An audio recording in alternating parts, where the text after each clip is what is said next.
In a small town, on the edge where mud houses stood close together, a boy was born into an ordinary family. His name was Anvit. He wasn't exceptionally intelligent. He didn't have any special talent. Average in studies, average in sports, average in conversations. But he had one deep weakness. He could never accept his mistakes. At school, if the teacher asked a question and he answered it wrong, Anvit would blame someone else. If he scored low marks, he would say the paper was too difficult. If he fought with friends, he would argue that it was never his fault. Slowly, mistakes kept increasing, but he never tried to correct them. His father was a small employee, a man who lived by honesty. His mother, a homemaker, was patient and understanding.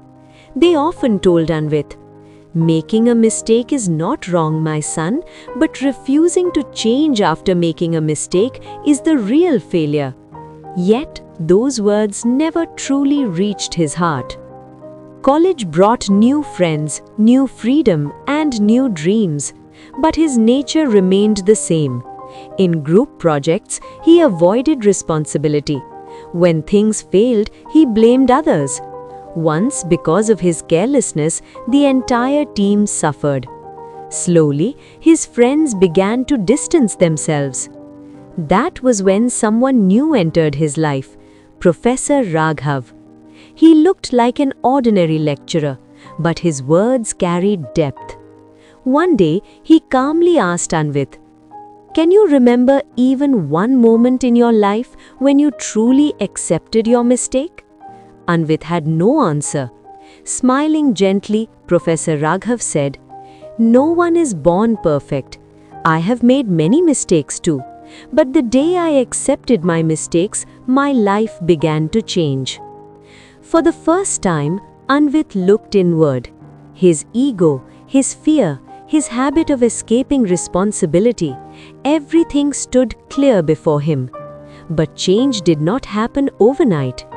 After college, Anvit got his first job in a private company. New hopes, new responsibilities. Then came a major mistake. He failed to send an important file on time, causing a loss to the company. This time, there was no one to blame. Standing before his boss, his hands trembled. The boss asked, firmly, "Whose mistake is this?" For the first time in his life, Anvit did something he had never done before. Lowering his head, he said, "Sir, this is my mistake. I was careless." The moment he spoke those words, his fear began to fade. The boss was surprised. Instead of punishment, he offered wisdom. Many people make mistakes, but those who accept them are very rare. Don't waste this chance. That day became a turning point. Anvit stopped hiding his mistakes. He started learning from them. He corrected even small errors. Slowly, his confidence grew. His colleagues began to respect him. Years later, Anvit reached a good position in the same company. But he never became arrogant, because he knew, "I am still not perfect." One day, while speaking to new employees in a training session, Anvit smiled and said, "Behind the position you see today are countless mistakes. My mistakes brought me here. Making mistakes is natural, but recognizing them and correcting them is our true responsibility." Those words brought tears to a young man's eyes, someone who was struggling because of his own failures. That day, Anvit realized his story had become light for someone else. Life did not make him perfect, but it transformed a flawed man into a responsible one. No one is perfect. Every human makes mistakes, but the one who has the courage to accept their mistakes and correct them is the one who truly moves forward. That is life's greatest lesson.